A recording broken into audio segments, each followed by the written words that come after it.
Bueno, vamos a meternos de lleno en el material de hoy. Venga. Tenemos entre manos la transcripción de un programa de televisión argentino, LAM, del 12 de febrero de 2026. Y, a simple vista, parece el típico programa de cotilleos, un torbellino de noticias de la farándula. Sí. Pero si rascas un poco, es una radiografía brutal de la presión mediática, de las crisis personales y de las luchas de poder en el mundo del espectáculo. Totalmente. Y eso es justo lo que vamos a hacer aquí. No se trata de comentar las noticias una por una, como si nada, sino de ver el cuadro completo. Eso es. Tenemos 3 historias que, aunque parezcan inconexas, en realidad cuentan una historia mucho más grande. Por un lado, la decisión drástica del actor Luciano Castro. Sí. Por otro, la situación de angustia de la actriz Romina Gaetani. Y para rematar, una batalla campal, por el puesto de presentadora en un programa de cocina. Exacto. Nuestra misión aquí es desgranar qué nos dicen estas 3 historias juntas sobre lo que significa ser famoso hoy en día, sobre la vulnerabilidad y sobre esa maquinaria que a veces es despiadada de la televisión. Vamos a ello. A por ello. Empecemos por la que parece la historia más potente a nivel emocional, la de Luciano Castro. Es un actor muy conocido en Argentina, con una imagen de tipo duro, muy físico. Sí, el arquetipo de galán rudo. Justo. Y precisamente por eso, la noticia de que se ha internado voluntariamente en un centro terapéutico impacta tanto. Y ojo, que la fuente deja muy claro que no es por adicciones. No, para nada. Sino por lo que describen como una crisis profunda. Así es. Y esa crisis tiene un detonante clarísimo: su separación de la actriz Griselda Siciliani. Todo explota a raíz de una infidelidad de él que se hace viral. Uf. Pero lo revelador es cómo lo describe su entorno, según citan en el programa.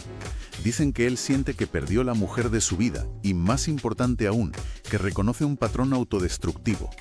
La frase es demoledora, ¿eh? Sí, la tengo aquí. Todo lo que construye, lo destruye, y a todos los que ama, los aleja. Es que ahí está la clave de todo. Una cosa es una crisis privada y otra muy distinta es cuando se convierte en un espectáculo público. Claro. La infidelidad no solo le cuesta la relación, sino que desata una oleada de memes, de burlas, un escarnio en redes sociales. Una humillación, Total, la transcripción menciona que esto le hundió, hasta el punto de que le vieron encapuchado, como escondido, completamente avergonzado. Se le vino el mundo encima. Y esa humillación pública es a menudo la gota que colma el vaso. Es lo que te fuerza a actuar. Su ingreso en este centro, que no es una clínica de desintoxicación, sino un lugar con terapias de grupo y actividades para ordenarse. Exacto. Se presenta como una promesa que le hizo a Griselda para buscar ayuda. Es un intento, yo diría que desesperado, de romper ese ciclo que él mismo admite. Pero, ¿te parece que la motivación es la correcta? En el propio programa lo debaten. ¿Lo hace realmente por él, por sanar, o es una maniobra para intentar recuperarla? Claro, esa es la duda. Uno de los colaboradores dice que sería lo peor que lo hiciera por otra persona. A mí personalmente me genera dudas. Es que esa es la gran pregunta, y probablemente la respuesta no sea sencilla, ¿no? Puede que el impulso inicial sea recuperarla, pero una vez dentro, rodeado de profesionales, el objetivo puede cambiar. Puede ser. La terapia puede llevarle a entender que el cambio real solo puede ser por y para él. Lo interesante es cómo, incluso en un momento tan vulnerable, sigue siendo un personaje público, cuya motivación es objeto de debate nacional. No tiene escapatoria. Vaya que no. Y se nota en los detalles que discuten. Se ponen a especular sobre quién figura como su contacto de emergencia en el centro, si su ex reciente Griselda o la madre de sus hijos, Sabrina Rojas. Es alucinante. Cada pequeño detalle de su vida privada sigue siendo material para el programa. Es como si su crisis no le perteneciera del todo. Y el papel de sus exparejas es fascinante.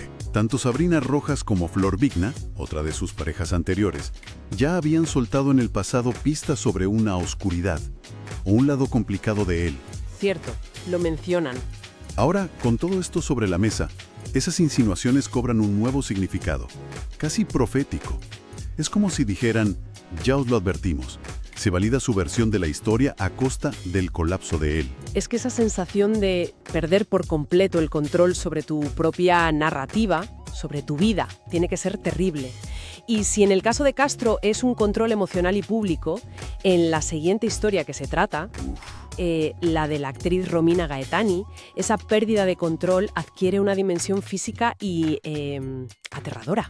Es una transición perfecta, sí, porque hablamos del mismo concepto, la vulnerabilidad, pero en un nivel de riesgo completamente diferente. Totalmente. La situación de Romina Gaetani es paradójica y francamente alucinante. Ella denuncia a su expareja por violencia. La policía registra la casa de él, encuentra balas. Un momento, ¿cómo que encuentran las balas, pero no la pistola?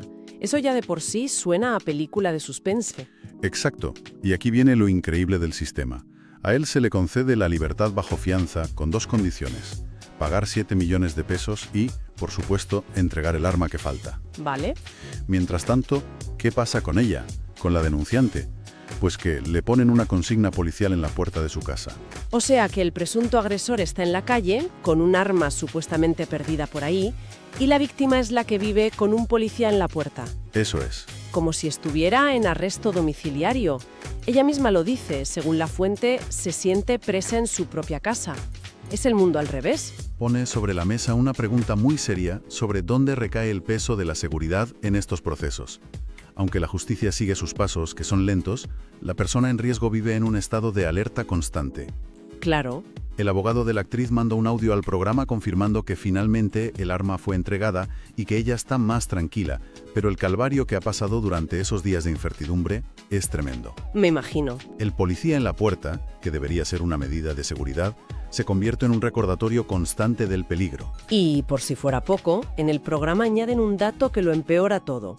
Recuerdan que ella ya tenía un botón antipánico por el acoso de una fan. Cierto. Es decir, que no es una situación aislada. Su seguridad ya estaba comprometida por otro frente. Vive asediada. Lo que dibuja es la imagen de una persona cuya vida profesional la expone públicamente, y esa exposición atrae diferentes tipos de peligros, desde el acoso de un fan hasta la amenaza de una expareja. Vaya panorama. La esfera privada y la seguridad personal se ven completamente invadidas, y las soluciones del sistema, como un policía en la puerta, son parches.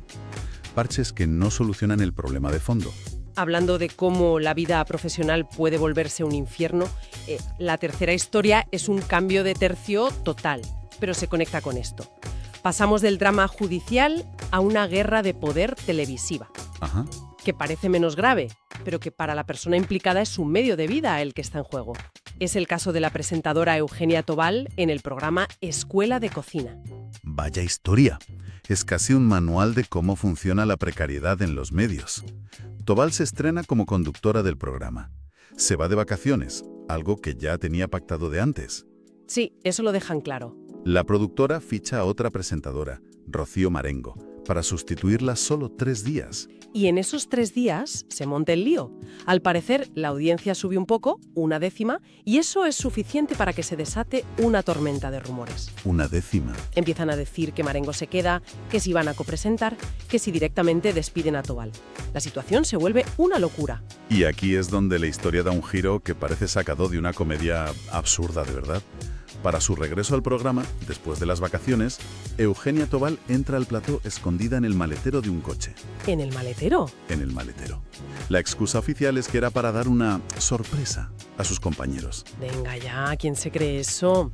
Una sorpresa para un equipo con el que, según la propia transcripción, llevaba trabajando apenas 10 días. Nadie. Suena a la excusa más inverosímil del mundo. Nadie en el plató de LAM se la cree, desde luego. La interpretación general es que fue una maniobra para evitar a la prensa, que la esperaba en la puerta para acribillarla a preguntas sobre su posible despido. Claro.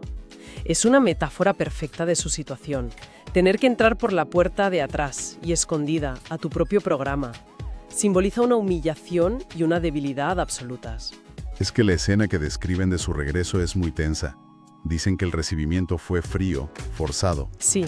Y en las entrevistas que le hacen al salir, ella está completamente a la defensiva.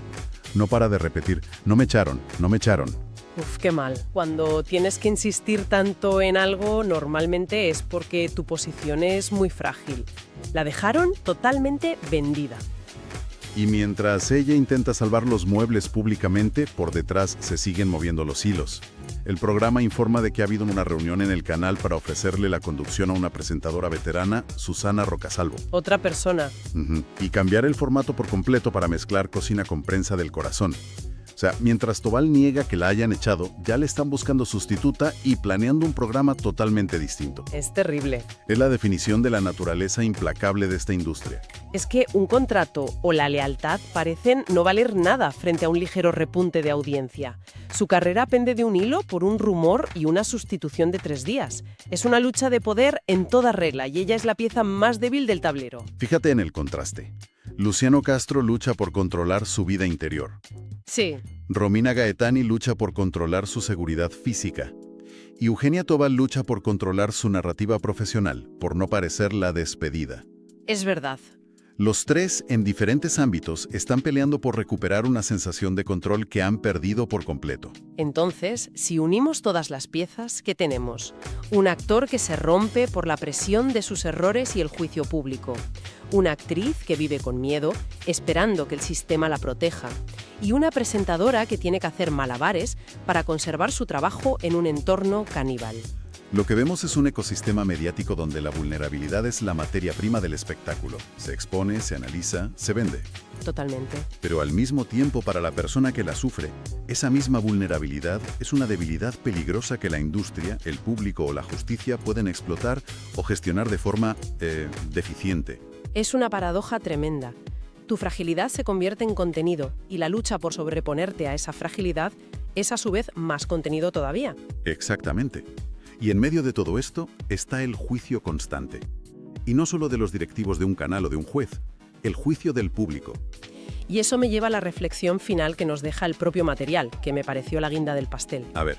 Al final del debate sobre Eugenia Tobal, uno de los periodistas lee un tuit de un cocinero famoso que opina sobre ella y dice textualmente: Eugenia Tobal tiene algo por lo cual la gente no la prefiere, no tiene ángel. Es una sentencia brutal.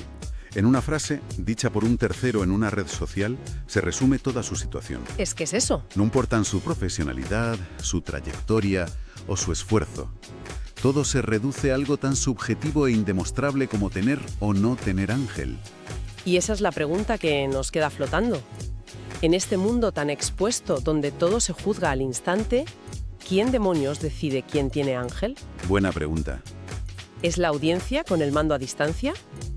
¿Son los productores mirando una gráfica de ratings? ¿O basta la opinión lapidaria de un influencer en Twitter para sentenciar la carrera de alguien? Es algo para darle vueltas, desde luego.